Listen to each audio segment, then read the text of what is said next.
안녕하세요. 만나서 반갑습니다. 개천에서 용재난다의 김용재입니다. 자, 오늘 함께 좀 살펴볼 내용은 IMF 요구사항과 한국의 대처입니다. 이제 저번 시간이었죠. 저번 시간에는 IMF가 왜 발생했는지, IMF 발생 원인에 대해서 조금 알아보는 시간을 가졌었고, 자, 그렇게 발생한 IMF에서 IMF는 어떠한 걸 요구를 했고, 이에 대한 한국의 대처는 어떻게 대처를 했는지에 대해서 좀 내용을 한번 살펴보고자 합니다. 자, 원래 이거를 만들어 놓은 자료는 2020년 8월 18일 날 만들어 놓은 건데 오늘이 2020년 9월 5일이에요. 한 달 뒤, 거의 한 달 뒤나 돼서 지금 제가 이거를 녹화를 하고 있는데, 실은 이거 저번 주에 녹화를 제가 해놨었습니다. 근데 녹화를 해놨었는데, 녹화가 거의 완료된 시점에서 갑자기 컴퓨터가 다운이 되면서 제가 파일을 다 날려버렸어요. 거의 한 30분 녹화했는데. 그래서 날아가 버린 건 날아가 버린 거고, 그렇게 이제 지나간 거고, 오늘 다시 좀 녹화를 지금 하고 있는 중입니다. 자, 그래서 오늘 살펴볼 내용은 뭐다? IMF 요구사항과 한국의 대처라는 내용으로 살펴보려고 합니다. 자, 살펴봅시다. 자, 내용을 잠깐 본다 그런다면, 이제 이게 IMF라는 이게 사건 일제예요. 1997년도 1월 달에 한보그룹이 부도가 나기 시작하면서 7월 달에 태국 바트와 폭락 쭉 나와 있죠. 내용을 보게 되면 10월 달에 홍콩 증시가 폭락을 하고 기아 자동차가 법정 관리 신청이 들어갑니다. 자, 그리고 나서 1997년 11월 21일 날 정부에서 IMF 구제 금융 신청을 공식 발표를 하고요. 그리고 12월 3일 날 합의를 합니다. 거의 한 달 안 걸렸죠. 한 달 안 걸렸어요. 거의 한 15일 정도 걸렸는데 15일 만에 공식 발표를 하고 체결을 합니다. 즉 제가 봤을 땐 이거는 이미 한 8월달, 7월달부터 사태를 직감을 하고 나라에서 IMF에다가 서로 사전 협의나 이런 부분들이 어느 정도 다 끝났다는 거를 얘기를 할 수가 있었죠. 자, 근데 이때 보게 되면 이때 제가 저번 시간에도 얘기를 했지만 11월 21일 날 하고 12월 3일 날 이제 체결을 했는데 이 전까지만 하더라도 10월 11월 달까지만 뉴스만 하더라도 우리 대한민국은 IMF에 구제금융 신청 안 한다. 한국 경제 다시 살아난다. 등등 이러한 매스미디어가 굉장히 많이 나왔습니다. 그래서 국민들은 아마 믿고 있었을 거예요. 국민들은 믿고 있었을 겁니다. 이거 관련된 영화가 있었죠. 그 국가부도의 날. 국가부도의 날 영화를 한번 좀 보시면 아마 도움이 될 거예요. 자, 아무튼 그렇게 해서 쭉 내용이 나오게 되죠. 98년 6월 달에 퇴출 대상 55개 기업 발표, 그 다음에 뭐 29일 날 구조개혁 조처, 뭐 그래서 이런 식으로 내용이 좀 나와 있습니다. 그래서 언제 벗어나느냐, 언제 이 돈을 다 갚느냐 보게 되면 이날 다 갚죠. 이날 2000년 12월 4일 IMF 차관 모두 상황, 한국 IMF 위기서 완전히 벗어나. 그래서 언제 신청을 97년도 12월 3일 날 했으니까 거의 한 3년, 딱 3년 걸렸죠. 3년 걸렸습니다. IMF에다 돈 갚는 게. 이때 IMF에 빌린 돈이 얼마였냐면 550억 달러예요. 550억 달러. 우리나라 돈으로 따지면 60조 원.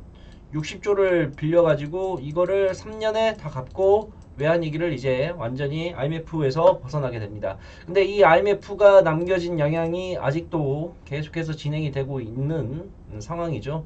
특히나 이제 비정규직 문제는 아직도 대한민국에 남아있는 문제가 되었습니다. 그래서 그 내용을 좀 더 뒤에다 좀 살펴보도록 하고 다음 내용 한번 살펴볼게요.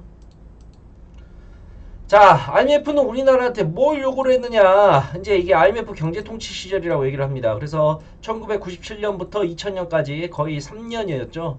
11월 달에 해가지고 12월 달이었으니까 거의 3년간 우리는 IMF의 경제 통치를 받습니다. 이 IMF 경제 통치를 하면서 이 IMF가 우리나라에게 요구를 했던 게 크게 뭐였느냐. 보시게 되면 거시경제의 긴축운용. 거시경제의 긴축운용. 말 그대로 뭔 말이냐면 돈 쓰지 말아라. 나라의 국고가 있으면 나라의 돈을 풀지 말아라. 라는 거였습니다. 자, 그리고 두 번째, 금융자본시장을 비롯한 대외개방 확대.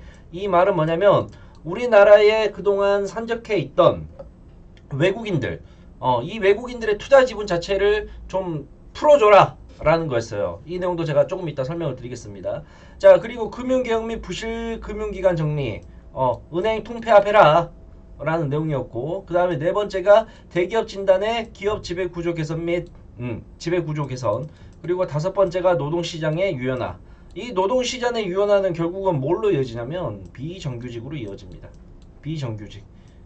이때 처음으로 발생이 된 게 비정규직이라는 문제였어요. 이 IMF로 인해서. 그래서 이러한 다섯 가지 내용을 한번 좀 살펴보도록 할게요. 첫 번째, 거시경제 긴축 운용. 두 번째, 금융자본시장을 비롯한 대개방 확대. 세 번째, 금융개혁 및 부실금융기관 정리. 네 번째, 대기업 진단의 지배구조 개선. 그 다음에 다섯 번째, 노동시장의 유연화. 이렇게 해서 총 다섯 개의 요구사항을 IMF가 우리나라에 했고, 이제부터 그 내용을 좀 한번 살펴보도록 하겠습니다. 자, 그래서 일단은 IMF가 우리나라에게 첫 번째로 요구했던 게 뭐였느냐, 바로 거시경제 긴축 운용, 돈 쓰지 말아라 라는 내용이었어요. 그래서 보시게 되면 이 지금 빨간 게 국내 총생산이고 파란 게 소비자 물가거든요. 국내 총생산 수위를 보게 되면 97년도, 98년도 구간 내에서 완전히 꺾여버리게 되죠. 그리고 다시 회복을 하는 모습이 나오게 됐었고, 소비자 물가 상승률은 말대로 97년도가 98년도 때 굉장히 크게 올라갑니다. IMF가 터졌으니까 올라갈 수밖에 없죠. 물가 상승률이 4.5에서 움직이고 있다가 7.5까지 움직이게 돼요. 7.5까지. 그리고 나서 지금은 이게 2008년도인데 지금은 이런 식으로 움직이고 있는 모습이죠. 자, 다음 거 한번 봐볼게요.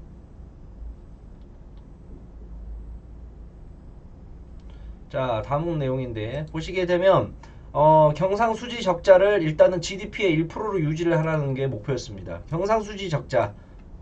뭐냐면 이게 이제 앞에 있는 게 수출이고, 이게 수출이고, 뒤에 게 수입이거든요. 이게 수입인데, 이게 수출이고 수입인데, 수출에서 수입을 빼게 되면 값이 나오잖아요.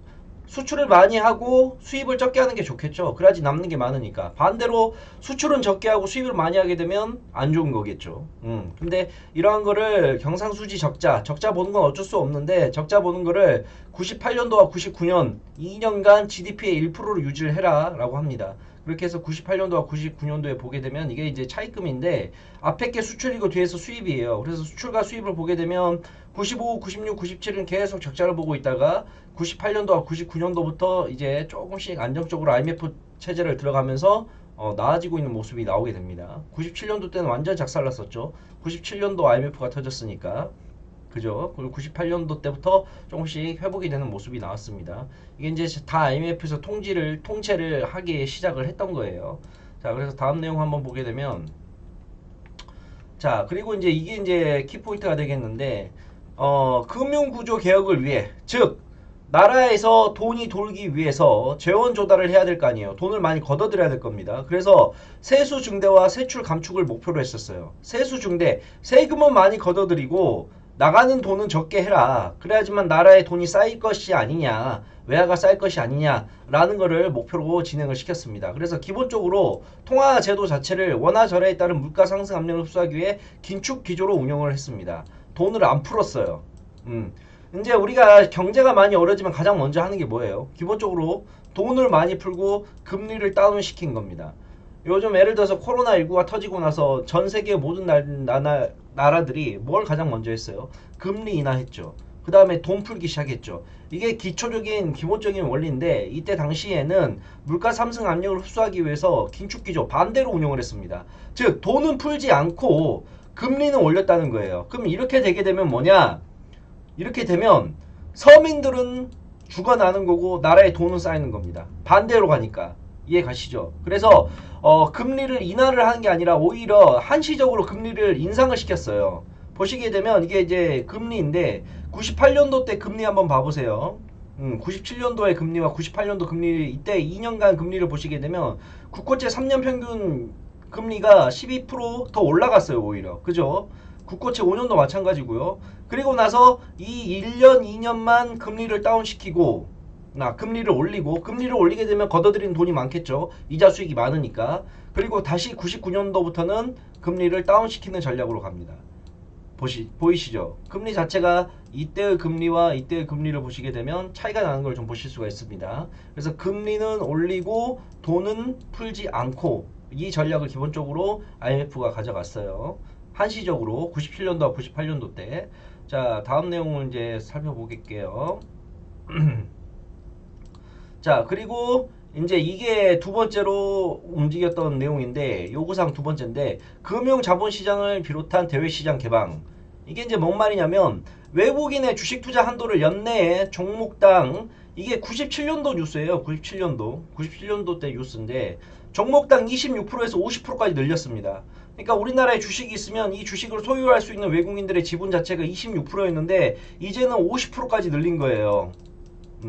그리고 1인당 7%에서 50%로 확대하고요. 외국인의 국내 기업 M&A를 완전히 터주게 된다라는 내용이 나왔습니다. 이게 IMF가 우리나라에 요구했던 거예요. 자, 이 부분에 대해서는 뭐 여러 가지 의견들이 있겠지만 장점과 단점을 좀 살펴보자 그런다면 장점은 뭐냐면 지금은 우리나라가 이때 IMF에 개방이 돼가지고 지금 외국인들이 굉장히 많이 들어와서 우리나라에 투자를 하고 있잖아요. 우리나라 자본뿐만이 아니라 외국계 기관들과 이런 자금들이 국내에 유입이 되게 되면 유동성 자체가 풍부해지고 외국인들이 많이 투자를 하기 때문에 실질적으로 돈을 걷어들이는 효과가 있어요. 그래서 주식시장 내 지금 우리 주식시장에서 기관과 외인들 빼게 되면 이 기관과 외인들에게 투자하는 금액이 어마어마한 수치잖아요. 그래서 그러한 부분에서 증시의 화랑과 그 다음에 우리나라에 투자를 많이 한다는 점, 이러한 부분에서 보게 된다고 그런다면 경제적인 측면에서 더 좋은 효과가 있는 게 아니냐 라는 점도 있고, 반대로 걱정되는 건 뭐냐면 이때 당시에 이제 IMF가 터지고 나서 우리나라의 기업들 가치가 쭉 떨어졌을 거 아니에요. 그쵸? 우리나라 기업들 자체가 쭉 가치가 떨어져 있을 텐데, 이 가치가 쌀 때 외국인들이 돈을 투자를 해가지고 이 기업을 꿀꺽 해버리는, 기업이 뺏기는, 국내 기업이 헐값에 외국인에게 넘어가게 되는 그런 단점도 많이 걱정을 하는 부분이 있었죠. 그렇게 해서 이렇게 결국 넘어간 게 뭐였었어요? 외환은행 론스타 사건 잘 아시죠? 모르시는 분들도 계시고 뉴스에서 언뜻 보시면 알겠지만, 그때 당시에 IMF 터지고 나서 우리나라의 외환은행이 헐값이었습니다. 헐값 말 그대로 너무나 싼 가격이었어요. 근데 그 헐값에 떨어져 있는 외환은행을 론스타에서 꿀꺽 해버렸습니다. 이게 이제 관련된 영화가 뭐냐면 블랙머니라는 영화가 있어요. 한국에 블랙머니라는 영화 있는데 이거 한번 봐보세요. 블랙머니. 이 블랙머니에서 이 사건을 다룬 영화인데, 이한희 씨하고 조진웅 씨인가 그 두 배우분이 연기를 했던 겁니다. 그래서 지금도 이게 지금 진행 중입니다. 법적 싸움을 하고 있는 중이에요. 론스타와 외국계의 자본금융회사인 론스타와 우리나라 정부 간에 치열한 지금도 싸움을 하고 있고, 얼마 전에 제가 며칠 전에 뉴스 봤는데 이게 지금 이거 재판 비용 있잖아요. 이것만 450억인가 들었대요. 그동안 썼던 금액이, 이 론스타와 이 법정 싸움 하는데 소송 비용 자체가 뭐 한 10년 됐죠. 근데 아직도 이게 지금 해결이 안 된 상태입니다. 우리가 모르는 그러한 것들이 굉장히 많아요. 자, 다음 내용 한번 살펴볼게요. 자, 그래서 이제 보시게 되면 지금 이게 이제 2012년도 뉴스인데 4조에서 346조 원까지 80배 늘어난 외국인 주식 투자입니다. 그래서 92년도 개방 이후 8차례에 걸쳐 외국인 투자 한도를 확대하면서 외국인들의 주식 투자 자금이 유입이 급증했다. 지금은 더 많이 늘어났죠, 실질적으로. 그러니까 이게 이제 분수령이 됐던 게 바로 IMF 구제금융 신청, IMF 통치 때 나온 거예요. 그리고 나서 완전히 돼버렸죠. 그리고 이제 98년도 5월 일반 기업에 대해서는 100% 지분 부여가 가능한 완전한 자유 조치를 시행했다. 즉 돈 없으면 그냥 회사에 뺏기는 구조가 나오게 되고, 우리나라 기업들이 외국에 많이 팔려나가게 되는 그런 사태가 좀 많이 일어났습니다. 자, 그리고 다음 거 보시게 되면 이제 이건 이제 통계치인데, 코스피 외국인 투자 비중을 보게 되면 계속 늘어나서 97년도와 98년도 시절인데, 이때부터 기하급수적으로 쭉 늘어나죠. 그리고 좀 빠졌다가 이때 이제 08년도 서브프라임 때, 이 서브프라임 08년 때 서브프라임에 대해서도 한 번씩은 다 들어보셨을 겁니다. 그래서 이번 시간 끝나고 다음 시간에는 제가 이 서브프라임에 대해서 좀 개념 정리를 좀 해드리려고 해요. 말만 서브프라임이라는 내용을 많이 들었지 이 서브프라임이 정확하게 뭐 때문에 발생을 하게 되고 이 서브프라임이 뭔지 아직 모르시는 분들도 굉장히 많으실 거기 때문에 그 부분에 대해서 제가 서브프라임은 다음 시간 때 이야기를 한번 해드릴게요. 자, 서브프라임 때 잠깐 꺾이고 나서 다시 지금 평상시 유지를 하고 있는데 IMF 터지고 난 직후의 모습을 보게 되면 외국인 투자 비율이 굉장히 많이 넘어갑니다. 올라가죠. 왜냐? 그때 국내 주식이 너무 쌌으니까. 덕분에 우리나라 기업들이 많이 뺏긴 것도 있었습니다. 자, 그래서 이제 외국인들이 주로 언제 어떤 종목에다가 주로 많이 투자를 많이 했었냐면 2000년도 초반만 하더라도 이제 주로 제조업 부분에 집중을 했었고 2005년 이후에는 인수합병을 금융산업 분야에다가 집중을 했습니다. 이때 외환은행 론스타 사태가 일어났을 거예요 아마. 그래서 이제 적대적 기업 인수합병 이건 뭐냐면 인수할 의향이 없는 거예요. 그러니까 A라는 회사가 있고 B라는 회사가 있으면 이 A라는 회사가 B라는 회사랑 서로 이야기를 해서 M&A를 하는 게 아니라 이 B라는 회사가 A라는 회사를 강제적으로 M&A를 시켜버리는 겁니다. 나 돈 많아. 너 이리 네 회사 갖고 와 이거예요. 적대적인 M&A가. 아무튼 그러한 부분들이 IMF가 금융자본시장을 비롯한 대외시장 개방 이것 때문에 생기게 된 거죠. 자, 다음 거 한번 봐볼게요. 자, 그래서 내용을 좀 살펴볼게요. 이게 이제 2007년 11월 26일인데 보시게 되면 이게 금융회사 쪽이고 이게 비금융회사예요. 보시게 되면 국민은행이 외국인 총 지분율이 82.3%, 그 다음에 하나금융지주가 78.3%, 외환은행이 80.6%, 거의 금융회사들 중심으로 외국계 자본들이 다 들어왔습니다. 즉 한국의 은행들을 통째로 먹어버리려고 하는 일이 발생을 하게 된 거죠. 이게 98년도 IMF 때문에 발생한 일들이에요. 2007년 거의 한 이제 98년도면 한 10년 지난 시점이죠. 10년이라는 기간 동안에 외국인들이 열심히 우리나라 은행들을 점령을 하고 있었습니다. 오히려 지금을 잘 나가는 뭐 삼성전자나 포스코나 한국전력, SK텔레콤 이런 거는 별로 관심이 없었어요. 외국인들이. 은행을 먼저 먹어야 다음 일을 진행을 시킬 수가 있겠죠. 자, 예를 들어서 생각을 해봐요. 은행을 만약에 외국인 애들이 다 차지를 했어요. 외국이 은행을 갖고 있다. 근데 돈을 발행을 한다. 은행에서 대출이나 이런 부분이 어떻게 되겠어요? 마음대로 다 하겠죠. 그래서 항상 경제 침략은 어디서부터 나오느냐? 은행권들로부터 나오게 됩니다. 은행부터 항상 먹어야 돼요. 그러한 일들이 좀 발생을 했었습니다. 자, 다음 거. 자, 그래서 이제 론스타가 나오죠. 사모펀드 돈의 탐욕. 이게 론스타예요. 사모펀드가. 돈의 효율 론스타 16년 후. 그래서 2003년도 때 보시게 되면 이제 외환은행이 일시적 자금난을 얻었을 때 국내에는 인수할 기업이 없었습니다. 결국 론스타의 헐값이 매각이 됐는데 외환은행 지분 인수에 론스타가 총 2조 1548억을 투자를 했어요. 그리고 나서 이 론스타가 외환은행을 다시 하나금융에다가 팝니다. 그때 약 벌어들였던 수익이 4조 원 가까이 벌어들였어요. 그리고 나서 이 순이익에 대한 부분을 나라에서 세금을 우리나라 정부에서 세금을 매기려고 하니 론스타가 우리나라를 상대로 투자자 국가 간 소송을 제기를 해서 이 제기된 소송이 지금까지도 진행이 되고 있다. 얼마 전에 뉴스 봤더니 소송 비용만 지금까지 나갔던 국세가 국민의 세금이 450억이 나갔다고 하네요. 450억이. 아직까지도 결론이 나지 않는 상태입니다. 이러한 일들이 좀 많이 있었어요. 그래서 이제 아마 일반 사람들은 이러한 내용에 대해서 그렇게 관심이 없을 거예요. 다들 하루 먹고 하루 벌기 바쁜데 하루 살기 바쁜데 뭐 이런 거 그냥 단순히 그냥 뉴스로만 접해 볼 수도 있었겠지만 어찌 보면 아픈 역사입니다. 아픈 역사이고 IMF 사태가 빚어낸 결과라고도 보이는데 우리하고 뭐 직접적으로 연계되어 있는 문제는 아니겠지만 그래도 이러한 경제 문제에 대해서는 우리가 한 번씩 관심을 갖고 좀 살펴볼 필요가 있지 않나 라고 생각을 하고 있어요.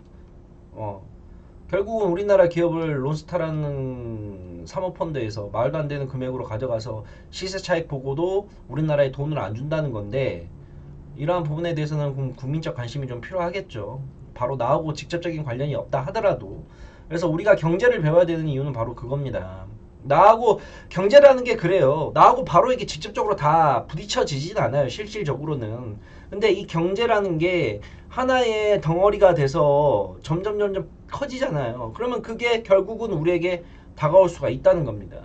어, 지금 코로나 사태랑도 좀 비슷하다고 생각을 해요. 코로나 처음 터졌을 때 우리 마스크 다 쓰고 다녔나요? 안 쓰고 다녔을걸요. 근데 코로나가 점점 이렇게 커지니까 이 코로나의 영향이 우리한테 점점 다가오는 거랑 똑같죠.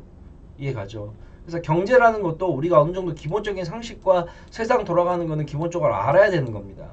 그래야지만 우리가 멍청하게 당하지가 않는다는 거예요. 결국은 일제 강점기도 그렇고 보시게 되면 배우지 아니하면 무지라는 게 정말 무서운 겁니다.